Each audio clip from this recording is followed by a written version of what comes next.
భగవాన్. Yes, Ram Kumar speaking. Sir, నేను కోయంబత్తూరు నుంచి SI Prabhakar మాట్లాడుతున్నాను. ప్రభాకరా? సీఎం ఫంక్షన్లో కూడా కలిసాం కదా సార్. చెప్పండి మిస్టర్ ప్రభాకర్. ఇక్కడ ఇద్దరు సస్పెక్ట్స్ ని పట్టుకున్నాం. వాళ్ళ దగ్గర మీ విజిటింగ్ కార్డు దొరికింది. అదే డౌట్ క్లియర్ చేసుకుందని ఫోన్ చేశాను. పేర్లేంటి? వాళ్ళ పేర్లేంటయ్యా? రే, మీ పేర్లేంట్రా? Arun Socrates sir. Aaron Socrates అని చెప్తున్నారు సార్. ఆ జుట్టు పోలిగాడు బుడబుక్కల వాళ్ళేనా? Very interesting fellows. వాళ్ళు చూడడానికే సస్పెక్ట్స్ లో ఉంటారు, కానీ చాలా మంచి వాళ్ళు, నా దోస్తులు వాళ్ళు. సెంట్ జీబీఎస్ ఆర్ఫనేజ్ లో. నేనే మీకు స్పాన్సర్ చేసింది. You know one thing mister Prabhakar, చెప్పండి sir. What is the best thing in the world అన్నది నేను వీళ్ళ దగ్గర నుంచి నేర్చుకున్నాను. ఏంటి, డబ్బులవి దాచిపెట్టుకోకుండా ఇలా పూర్వం బొక్కులా తిరుగుతున్నారే, వయసు పైపడిన తర్వాత డబ్బుల కోసం ఏం చేస్తారని అడిగితే దానికి వాళ్ళు సమాధానం ఇచ్చారు చూడండి. It just turn my world. Sir, జీవితంలో అందరూ శ్రమించే వాళ్లే. పని చేసుకుని వయసు మళ్ళీ అలసిపోయిన తర్వాత కార్నర్ లో ఒక చైరు దొరుకుతుంది. దాంట్లో కూర్చొని చూస్తే కష్టపడి సంపాదించిన డబ్బు, గోల్డ్, కారు, బంగ్లా అన్నీ ఉంటాయి. కానీ మాట్లాడడానికి ఒక్కరు ఉండరు. అది కూడా మాట్లాడవు. అటువంటి సమయంలో హ్యాపీగా కూర్చొని సంతోషంగా తలుచుకోవడానికి మంచి జ్ఞాపకాలు ఏవైనా చేర్చి పెట్టుకున్నారా అని అడిగారు. షాక్ అయిపోయాను. ఆ రోజే నిర్ణయించుకున్నాను, stop saving money, start collecting memories. Go head, I'll be coming. Mister Prabhakar, వాళ్ళు ఫారినర్స్ లాగా 6 నెలలు కష్టపడతారు. ఆ తర్వాత డబ్బు తీసుకుని ఊళ్ళన్నీ తిరుగుతారు. మళ్ళీ తిరిగి వచ్చి గుడ్లా కష్టపడతారు. వాళ్ళని చూసినప్పుడు నాకు ఈర్ష్యగానే ఉంటుంది.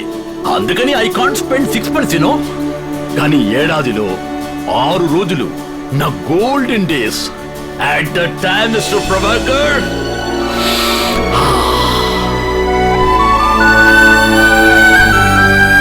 I take good breath, free from carbon monoxide. No more concrete jungles, only green pastures. నేను చెప్పానని తప్పుగా అనుకోకండి. అప్పుడప్పుడు నాలా బ్రేక్ తీసుకోండి. ఎప్పుడు కోర్టు, కేసు, అక్యూజ్డ్ క్రిమినల్స్ అని అంటూ ఉంటే your damn brains will be burned, man. Exactly. సరే, వాళ్ళకి ఏమైనా జామీన్ ఇవ్వాలా? లేదు సార్, అవసరం లేదు, నేను చూసుకుంటాను. ఎవరైనా హైయర్ అఫీషియల్ తో చెప్పించమంటారా? లేదు sir, I will do it full. Sure. Sorry for the inconvenience sir. No, ఆ కుర్రాలు అడిగానని చెప్పండి. అలాగే sir, thank you sir. Sir, ఆయన ఏం చెప్పారు? వాళ్ళిద్దరూ తన ఫ్రెండ్సే అన్నారు. శివమణి, మామూలు టూరిస్టులు ఇద్దరిని తీసుకొచ్చి టెర్రస్లో అది ఇది అని చెప్పి నా టైం అంతా వేస్ట్ చేశారు. సార్, వీళ్ళు ఆయన దగ్గర వర్క్ చేస్తున్నారు కాబట్టి మంచోళ్ళని చెప్పొచ్చు. ఇదిగో సార్ వచ్చారు. ఈ కోడ్ వర్డ్స్ ఆయన చేత చదివించామంటే వాళ్ళ ప్లాన్ ఏంటో తెలిసిపోతుంది. సార్, ఈ ప్లాన్ ఏంటో ఒకసారి చూడండి.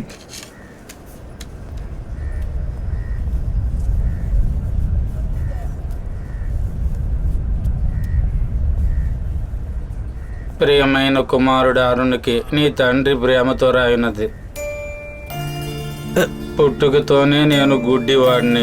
ఎందుకురా పుట్టాను అనుకుంటున్నప్పుడు మీ అమ్మ నాకు పరిచయం అయింది. నా ఎగ్జామ్స్ రాయడానికి ఒక స్కైబా వచ్చింది. తను చెప్తుంటే రాసేవాడిని. నేను అందగాడినని తను చెప్పింది. అప్పటిదాకా అందం గురించి, రంగుల గురించి నాకు తెలియదు. సడన్ గా ఓ రోజు నేను నచ్చాననింది. ఆ రోజు నా కళ్ళల్లో వెలుగుని, మనసులో ఆనందాన్ని చూశాను. ఆ పరవశాన్ని చెప్పడానికి మాటలే లేవురా. గుడ్డివాడికి రంగుల ప్రపంచాన్ని చూపించే శక్తి ఒక ప్రేమకే ఉందనేది అప్పుడే తెలిసిందిరా. తర్వాత మా ఇద్దరికి పెళ్లి జరిగింది. నువ్వు పుట్టావు, మీ అమ్మ చనిపోయింది. నీకు అందమైన 2 కళ్ళు ఉన్నాయి, వాటితో చూడగలవు అన్నారు. అది వినగానే ఎంతో సంతోషించానురా. నేను ఎలాగైనా నిన్ను పెంచగలను, పదులకు నన్ను నువ్వు ప్రాణంగా చూసుకుంటానంటావు. నా వల్ల నీకు ఇబ్బంది రాకూడదని ఈ అనాథాశ్రమంలో నేను చేస్తున్నాను రా. రే అరుణ్, నేను చూడలేని ఈ ప్రపంచాన్ని నువ్వు చూడాలిరా. నేను పొందనివి నువ్వు పొందాలిరా. ఊరకే డబ్బు డబ్బు అని డబ్బు మనిషిగా ఉండకరా. డబ్బు సంపాదించే మిషన్ లా ఉండిపోకురా. రే అరుణ్, ఒక్కసారి పుడతాం. వీలైతే ఈ లోకాన్ని చుట్టి చూడు. డబ్బులు లేదా, నువ్వు పుట్టిన ఈ దేశాన్నైనా ఓసారి చూడు. అన్నిటికన్నా నేను చెప్పానుగా, ఆ వెలుగు, దాన్ని ఎలాగైనా చూడాలిరా. ఆ వెలుగుని నువ్వు అనుభవించే తీరాలి.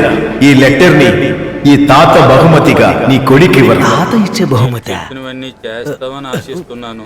ఇట్లు తాలిబన్ల ప్లాన్ అనుకున్నానే. అరుణ్ ఉన్నాడా? ఉన్నాడయ్యా, ఇలారా. నేనే. ఎవరు అరుణా? అవునండి.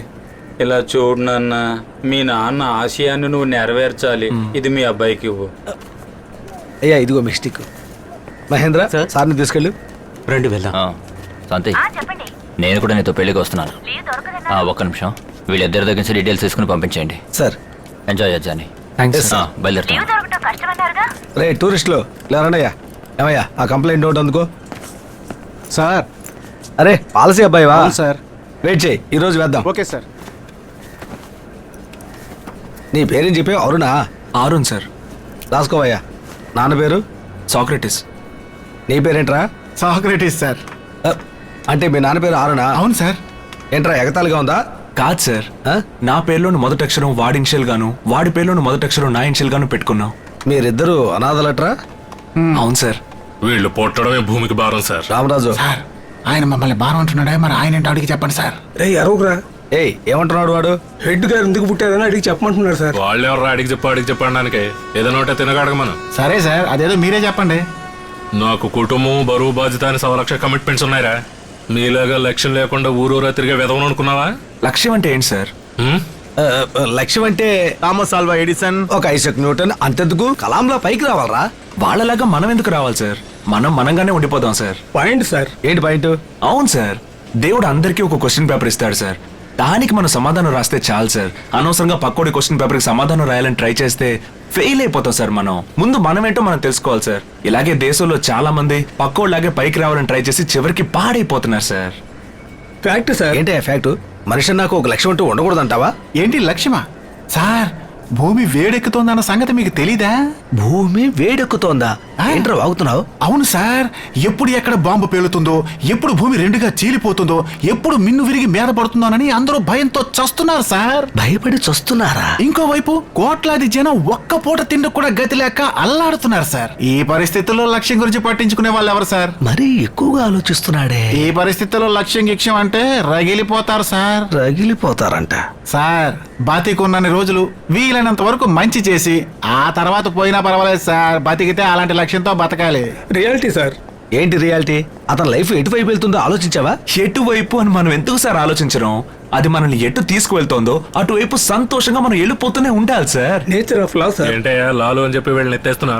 వీళ్ళంతా జీవితంలో చివరిదాకా గెలిచేదే ఉండదు, చూస్తావా? ఎందుకు సార్ గెలవడం? జీవితం ఏమన్నా రేసా? లేకపోతే మనం ఏమైనా గుర్రాలమా? మనం గొప్పోళ్ళం కావాలి, గొప్పగా సంపాదించాలన్నా వచ్చి పుట్టాం. మరి మనిషిగా పుట్టడం అదృష్టం సార్. అది మీకు నాకు దొరికింది. అందుకే నిజాయితీగా బతకాలి, జీవితాంతం ఆస్వాదించాలి సార్. నిజాయితీగా బతికితే డబ్బులు ఎలా సంపాదిస్తావయ్యా? డబ్బు అవసరమే సార్.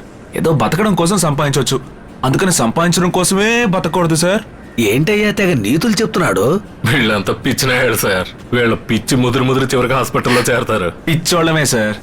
ఎందుకంటే వాళ్లే డబ్బు, పదవి, అమ్మాయిలు, ఆస్తులు వీటి మీద ఆశ లేకుండా, పక్కోళ్ళ మీద అసూయ పడకుండా, ఎవరి జీవితం నాశనం చేయకుండా, ఎప్పుడు అనిపిస్తే అప్పుడు పక్క నవ్వుతూ జాలీగా జీవితాన్ని ఎంజాయ్ చేస్తారు సార్. అలాగే మేము ఎంజాయ్ చేస్తున్నాం సార్. కానీ మీరు చాలా తెలివైనోళ్ళు సార్. 20 సంవత్సరాల తర్వాత ఎలా సెటిల్ అవ్వాలని ఇప్పటి నుంచే బుర్ర బద్దలు కొట్టుకొని ఆలోచిస్తూ మానసికంగా కృంగిపోయి, శారీరకంగా అలసిపోయి, బీపీ, షుగర్, కొలెస్ట్రాల్ ఇవన్నీ పెరిగిపోయి, ఎవరి కోసం కూడబెడుతున్నామో తెలియకుండా కూడబెట్టి చివరికి ఎందుకు పనికి రాకుండా బకెట్ అనేస్తారు కదా సార్. బక్కెట్ తన్నేస్తామా? Forecast brain sir. ఏమయ్యా వీళ్ళు చెప్పే పాయింట్ కరెక్ట్ గానే ఉందయ్యా. తమ్ముళ్ళు ఇంకొక 10 నిమిషాలు మీ మాటలు విన్నానంటే యూనిఫామ్ విప్పేసి మీ వెనకాలే వచ్చేస్తాను. ఏం చేస్తాం, ఫ్యామిలీ ఉంది కదా, వాళ్ళకు సెటిల్మెంట్ సెట్టి. బాబు పాలసే సార్. ఆ ఫామ్ ఏంటి తీసుకురా. వస్తున్నాను సార్. మేము వెళ్ళొచ్చా సార్? వీళ్ళ దగ్గర సంతకం తీసుకో. అలాగే సార్. ఇటీవయ్యా ఇక్కడ పెట్టండి. సార్ ఏంటి సార్ అది? తమ్ముడు ఇది జీవన్ సంఘో పాలసీ. ఉన్నట్టుండి మనం బకెట్ తనేస్తే ఇంట్లో వాళ్ళకి డబ్బులు ఇస్తారు కదా, ఏదో కాస్త ముందు జాగ్రత్త. సార్ పెట్టకండి సార్. బతకడం కోసం డబ్బు ఇస్తామంటే 1000 సంతకాలైనా పెట్టండి సార్. చచ్చిపోయిన తర్వాత డబ్బు చెడగొట్టడానికి వచ్చినట్టున్నాడు. మీ వైఫ్ ని ఫార్మాలిటీ అది ఇది అని తెగ తిప్పిస్తారు సార్. తెగ తిప్పిస్తారా? ఇంటికి తీసుకొచ్చి ఇంట్లో డబ్బులు అయిపోతే నా భార్య వెంటనే కంగారుగా నాకు ఫోన్ చేస్తుంది. నేనే బకెట్ తన్నేసాను అనుకో, ఎవరికి ఫోన్ చేస్తుంది, ఎవరిని డబ్బులు అడుగుతుంది? సార్. ఏంటి క్లెయిమ్ చేయడం అంతా మేము చూసుకుంటాం సార్. ఏమయ్యా నా భార్యకి సెల్ ఫోన్లు ఎర్ర బటను పచ్చ బటన్ తప్ప ఏమీ తెలియదయ్యా. సార్ దయచేసి అతని మాటలేం మీరు నమ్మకండి సార్. చెప్తే వినే రకం కూడా కాదే. బెనిఫిట్స్ ఉన్నాయి సార్. సపోజ్ ఈ రోజు మీరు చనిపోయారే అనుకోండి, ఏదో మాట వరుస కన్నాను సార్. చనిపోయానా? ఏమయ్యా శుక్రవారం రోజు ఇలా అశుభంగా మాట్లాడతావేంటి? అది కాదు సార్. నీ మాటలు సరిగ్గా లేవు కానీ ఇంకో రోజు చూసుకుందాం సార్. బ్రదర్, వెళ్ళవయ్యా. నలుగురు బతకడం కోసం డబ్బిచ్చే కంపెనీ ఏదైనా ఉంటే చూసి చేరు బ్రదర్. మూసుకో, మాకు తెలుసు. తమ్ముళ్ళు మీరు బయలుదేరండి, నేను బయలుదేరాలి. డే జాగ్రత్తగా వెళ్ళండి. అలాగే సార్. మొత్తానికి నన్ను కాపాడేవయ్యా. అంతా చెడగొట్టే పోతరా. అతని మాట విని నేను ఆ పాలసీలో సంతకం చేసి ఒకవేళ నేను బకెట్ తన్నేస్తే ఆ జీవన్ సింగు పాలసీ వాళ్ళు నా భార్యకి డబ్బులు ఇచ్చారా లేదా అని నేను చనిపోయిన తర్వాత కూడా బాధపడేవాడిని కదూ. భలేవారు సార్, ఎందుకు సార్ బాధపడ్డాం? బాధపడ్డం వల్ల ఒక అడుగు పెరగం తరగం అని కాన్వెంట్ లో మాకు మా ఫాదర్ చెప్పారు సార్. Bible word sir. వాటిని చూసారా సార్? అవేమన్నా ఉదయాన్నే లేచి ఇస్త్రీ చేసుకుని డ్రెస్ వేసుకుని జీప్ ఎక్కి కూర్చొని వీధి వీధికి రౌండ్ వెళ్తున్నాయా, లేక అడ్డమైన దొంగలించి ఏమయ్యా, రావురా. ఆ కొటికి ఈ కొటికి తిరిగి పక్కోడి కడుపు కొట్టి కూడబెట్టుకుంటున్నాయా? ఎంత సంతోషంగా ఎగురుతున్నాయో చూడండి సార్. ఎందుకంటే రేపటి గురించి వాటికి దిగులు లేదు సార్. Great sir. వాటికి మాకు ఒకే ఒక తేడా ఉంది సార్. ఏంటి? వాటికి రెక్కలు ఉన్నాయి, మాకు లేవంతే. Wow. Bye, sir. Okay, bye, sir. వెళ్ళండి.